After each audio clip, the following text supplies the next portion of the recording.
1승을 도둑맞았네요. 손흥민 PK 장면. 영국 레전드 마이클 오원이 느린 화면 분석해버리자. 영국 현지 팬들 충격에 아연실색한 상황. 지난 13일 열린 토트넘과 브렌트포드의 잉글랜드 프리미어리그 EPL 1라운드. 이 경기가 캡틴 손흥민의 데뷔전이었다. 경기는 고였다. 전반 11분 로메로의 선제골을 터졌지만 토트넘은 내리 2골을 헌납했다. 특히 전반 27분 브렌트포드가 첫 골을 넣는 과정에서 손흥민이 얀센에게 파울을 범하며 페널티킥을 허용했다.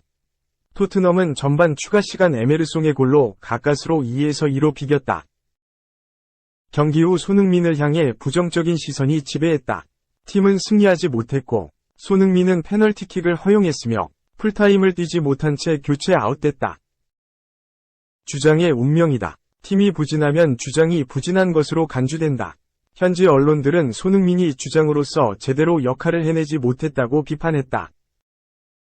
토트넘에서 첫 번째로 잘못한 선수가 손흥민이라는 혹평도 있었다. 손흥민 최고의 모습은 과거에 지나갔다는 비난이 나오기도 했다. 하지만 모든 이들이 이같이 본 것은 아니다. 많은 이들이 손흥민 캡틴 데뷔전을 향해 No 라고 외칠 때 당당하게 Yes 라고 외친 이도 있다. 바로 영국의 공영방송 BBC, 영국에서 가장 영향력 높은 언론 BBC다. 이 매체는 토트넘의 1라운드를 보는 것은 신선한 공기의 숨결과 같았다. 이 경기는 토트넘 새로운 시대의 시작이었다. 이것이 쉽거나 간단한 여행이 되지는 않겠지만 지켜볼 가치가 있다. 고 시작했다. 이어 지난 시즌 토트넘은 매우 위축됐다. 올 시즌에는 해리 케인이라는 역대 최고의 선수를 잃었다. 토트넘이 흥분과 희망으로 가득하지는 못할 것이다. 하지만 우리 모두가 보고 싶어하는 공격 축구의 스타일을 되살렸고 선수들을 더 잘 활용할 수 있는 새로운 감독이 있다. 고 덧붙였다. 그 다음 캡틴 손흥민을 언급했다. BBC는 토트넘은 올 시즌 손흥민에게 새로운 주장을 맡겼다. 틀림없이 올 시즌 토트넘에서 가장 훌륭한 등장이다. 손흥민은 구단의 매우 열정적인 선수라고 평가했다. 또 토트넘이 가지고 있는 희망을 소개했다. BBC는 이번 경기에서 토트넘은 완벽했는가? 아니다. 완벽함과는 거리가 있었다. 그렇다면 지난 시즌에 비해 개선됐는가? 100%라고 강조했다. 그러면서 이브 비수마는 그가 얼마나 많은 자질을 가지고 있는지 보여줬고 제임스 매디슨은 토트넘 안에 녹아든 모습을 보였다. 지금 토트넘의 가장 시급한 문제는 양질의 공격수를 갖는 것이다. 케인이 남긴 공백을 메우지 못했다. 히샬리송과 같은 유형의 선수로는 메울 수 없다. 고 전했다. 마지막으로 BBC는 앞으로 경기장 안팎에서 토트넘이 어떻게 나아갈지 판단하기 전에 할 일이 많지만 조심스럽게 전망할 수 있다. 올 시즌 토트넘은 낙관적이다. 고 마무리 지었다. 정복은 타석에서 함성이 터졌다. 제가 이런 환호를 받아도 될까요? 인생 경기를 펼치고도 롯데 자이언츠 포수 정복은의 표정은 덤덤했다. 들뜨지 않고 집중하되 자신감 있게 지금 정복은을 표현하는 수식어다. 15일 부산 SSG전은 정복은의 인생 경기였다. 데뷔 이후 처음 5출루에 성공했다. 첫 번째 타석부터 2루타를 치더니 두 번째 타석에서는 동점 적시타를 쳐냈다. 0에서 2로 지고 있던 롯데는 4회 말 전준우의 솔로 홈런에 이어 9드럼의 안타로 추격을 가동했다. 정복은은 1-4-2루 찬스에서 SSG 선발 투수 로에니스 엘리아스를 상대로 우중간에 떨어지는 1타점 동점 적시타를 터뜨렸다. 활약은 계속됐다. 5회 세 번째 타석에서 주자 2루 찬스에서 최민준을 상대해 다시 한번 좌전 적시타를 쳐냈다. 3안타 -2타점 완벽한 활약이었다. 그리고 네 번째와 다섯 번째 타석에서는 SSG 배터리도 정복은을 상대로 쉽게 들어오지 않았다. 정복은은 유인구를 참아내면서 연속 볼넷을 골라 걸어나갔다. 100% 출루. 사직구장 관중석에서는 정복은이 타석에 들어설 때마다 큰 환호와 함성이 터졌다. 그의 활약에 대한 롯데 팬들의 화답이자 응원이었다. 경기 후 만난 정보근은 타석에 설 때 관중들의 함성을 들었냐고 묻자 쑥스럽게 웃으며 기분이 좋긴 한데 제가 이런 환호를 받아도 되나 싶은 그런 생각이 들었다. 아직은 부족하다고 느껴서 환호해 주실 것까진 아닌 것 같은데 해주셔서 감사한 마음이 있다고 했다. 내내 평정심을 유지하던 그의 표정이지만 응원 이야기가 나오자 한순간에 표정이 풀어졌다.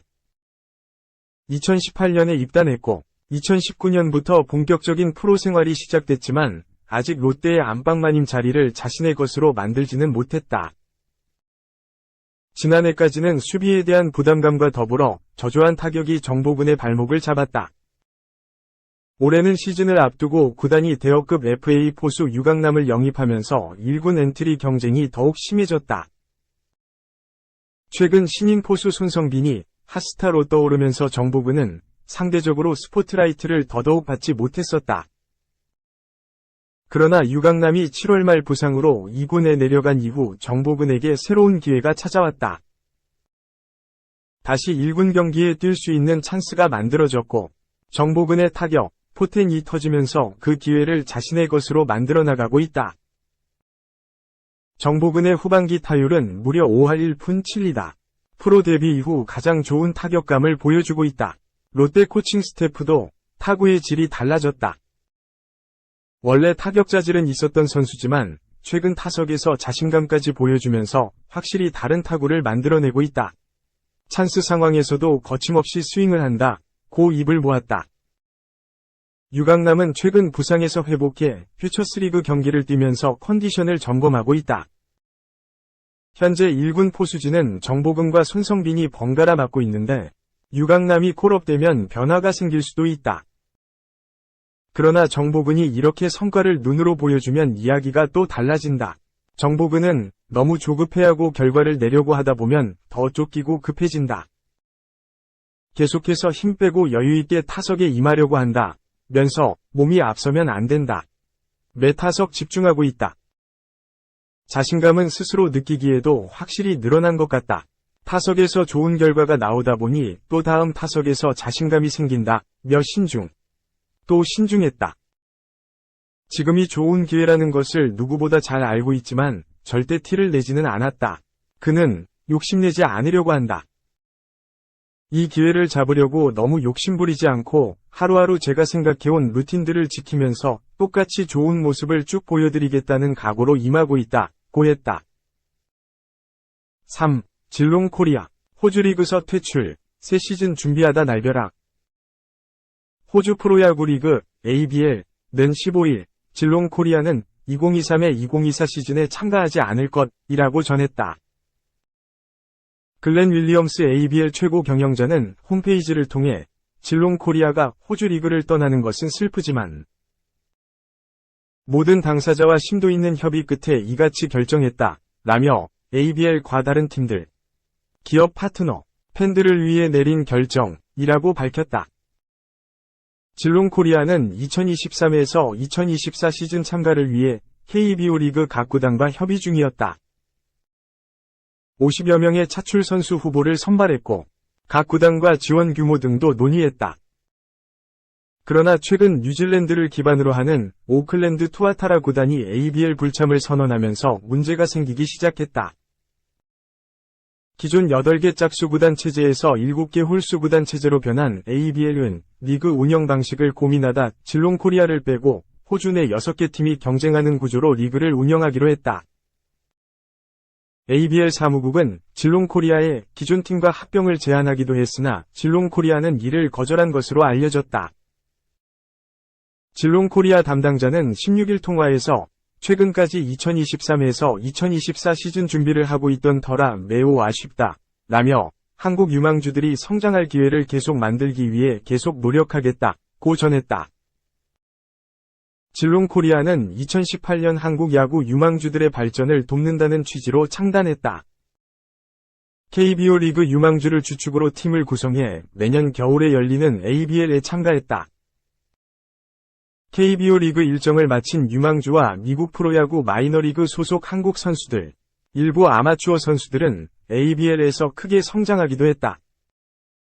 LG 트윈스 주전 외야수 홍창기와 빅보이 LG 이재원, 피츠버그 파이리츠 배지환 등이 질롱 코리아에서 ABL을 경험했다. 지난해엔 장재영, 키움 히어로즈, 이 ABL에서 성장세를 보인 뒤 올 시즌 개선된 모습을 보인다. 4. 100억 줄게 나가. 좌우양 화살표. 250억 주면 나갈게. 자리 잃은 맨유스타 드디어 반격 시작. 잉글랜드 프리미어리그 맨체스터 유나이티드 에릭 텐 하흐 감독이 지난 13일 시즌 개막전을 앞두고 공개적으로 센터백인 해리 맥과이어에게 구단을 떠날 것을 종용했다. 텐 하흐는 맥과이어는 잉글랜드 프리미어리그에서 톱 클래스 센터백이 될 수 있는 능력을 갖고 있다. 잉글랜드에서 최고이다. 그런데 왜 맥과이어는 우리 팀에서는 최고가 되지 못하는지 모르겠다. 그는 그것을 증명해야 한다. 라고 불만을 토로했다. 이어 텐 하흐는 맥과이어가 주전 자리 또는 상대방 공격수와 싸울 만큼 자신이 없을 때 떠나야 한다. 결정을 내려야 한다. 나는 그와 함께 행복했다. 라면서 강제적으로 팀을 떠날 것을 요구했다. 15일 새벽 올드 트래포드에서 열린 맨유의 개막전인 울버햄튼전에서 텐 하흐 감독은 맥과이어를 그냥 벤치에 앉혀놓았다. 사실상 떠나라고 요구한 마당에 그를 출전시킬 수는 없는 노릇이었다. 그러면 말과 행동이 다르기 때문이다. 이미 맨유는 맥과이어의 이적을 상대팀과 합의했다. 맥과이어가 결단만 내리면 모든 것이 일사천리로 진행된다. 맥과이어를 원하는 팀은 웨스트햄이다. 양측은 이미 이적료 3천만 파운드에 합의했다. 맥과이어가 맨유와 2년 계약이 남아있기 때문에 이적료가 발생한다. 그리고 맥과이어의 주급을 19만 파운드에서 12만 파운드로 삭감하기로 했다. 계약 기간은 4년이다. 공개적으로 텐 하흐 감독으로부터 자존심의 생채기가 난 맥과이어가 드디어 입을 열었다. 자신의 요구사항을 공개했다. 더 선이 15일 보도한 기사에 따르면 맥과이어는 맨유에 자신의 연봉 삭감액 전부나 다름없는 1,500만 파운드를 주면 떠나겠다고 역제안했다. 자신에게 넘긴 공을 다시 구단으로 차넘긴 것이다. 그것도 구단 제시 금액의 2.5배나 많이 요구했다. 600만 파운드를 주겠다는 구단에 1,500만 파운드를 요구한 맥과이어의 근거는 무엇일까? 나름대로 일리가 있다. 주급이 7만 파운드를 깎이는데 4년 계약이면 무려 1,450만 파운드를 적게 받게 되는 것이다. 600만 파운드와는 엄청난 차이가 있다. 그래서 맥과이어는 자신이 받아야 하는 돈은 2년 동안 매주 7만 파운드가 아니라 4년간 7만 파운드라면서 이 같은 거액을 요구한 것이다. 맨유에 남아있으면 거의 2천만 파운드의 연봉을 받기에 600만 파운드는 턱없이 모자란다는 의미이기도 하다. 한편 에릭 텐 하흐 감독은 맥과이어가 팀을 떠나면 바이에른 뮌헨의 센터백 벤자민 파바르를 영입할 계획이다. 맥과이어 대체자 0순위이다. 그도 바이에른 뮌헨을 떠나 맨유의 합류를 간절히 원하고 있다. 뮌헨은 파바르의 이적료로 3,500만 파운드를 요구하고 있다. 텐 하흐는 맥과이어가 떠날 경우에만 그를 영입할 작정이다. 5. 묵직한 직구 자신 있다. 프로 꿈꾸는 MVP 에이스. 왜 SSG 하나 키움에 가고 싶다고 했을까? 군산상 1구는 지난 15일 서울 목동구장에서 열린 제57회 대통령배 전국고교야구대회에서 인천고의 11에서 10끝내기 승리를 거두고 우승을 차지했다. 정민성은 결승전에 등판하지 않았지만 대회 MVP와 우수투 수상을 수상했다. 이번 대회에서 3경기, 12와 3분의 2이닝에 등판해 3승 평균 자책점 2.92유로 활약한 정민성은 지난 12일 경기고와의 준결승에서 한 경기에 2번이나 등판해 4와 3분의 1이닝 3피안타 3볼넷 2사구 4탈3진 2실점 승리를 기록하며 군산 상일고의 결승전 진출을 이끌었다. 올해 성적은 14경기, 52와 3분의 1이닝, 7승 1패 평균 자책점 2.42를 기록 중이다.